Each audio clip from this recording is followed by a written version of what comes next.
एक राजा था, उसके 12 बेटे थे।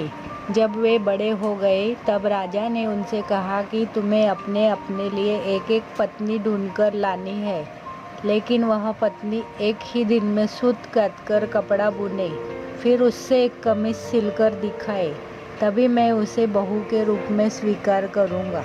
इसके बाद राजा ने अपने बेटों को एक एक घोड़ा दिया। वे सभी अपनी अपनी पत्नी खोजने निकल पड़े। कुछ ही दूर गए थे कि उन्होंने आपस में कहा कि वे अपने छोटे भाई को साथ नहीं ले जाएंगे। 11 भाई अपने छोटे भाई को अकेला छोड़कर चले गए। वह रास्ते में सोचने लगा कि वह आगे जाए या लौट जाए। उसका चेहरा उतर गया था। वह घोड़े से उतरकर घास पर बैठ गया और रोने लगा। रोते रोते अचानक चौंक गया। उसके सामने की घास हिली और कोई सफ़ेद चीज़ उसके ओर आने लगी।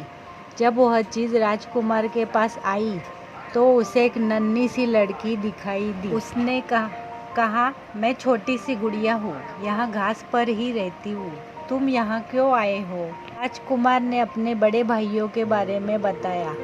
उसने अपने पिता की शर्त के बारे में भी बताया। फिर उसने गुड़िया से पूछा, क्या तुम एक दिन में सूत काटकर कपड़ा बुनकर एक कमीज सिल सकती हो? अगर यह कर दोगी तो मैं तुमसे शादी कर लूँगा। मैं अपने भाइयों के दुर्व्यवहारों के कारण आगे नहीं जाना चाहता।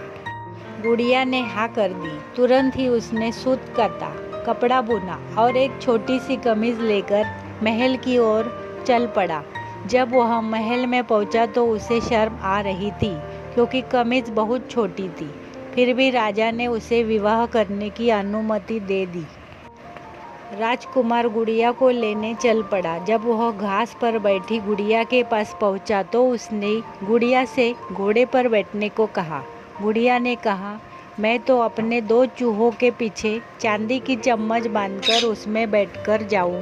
राजकुमार ने उसका कहना मान लिया। राजकुमार घोड़े पर सवार हो गया।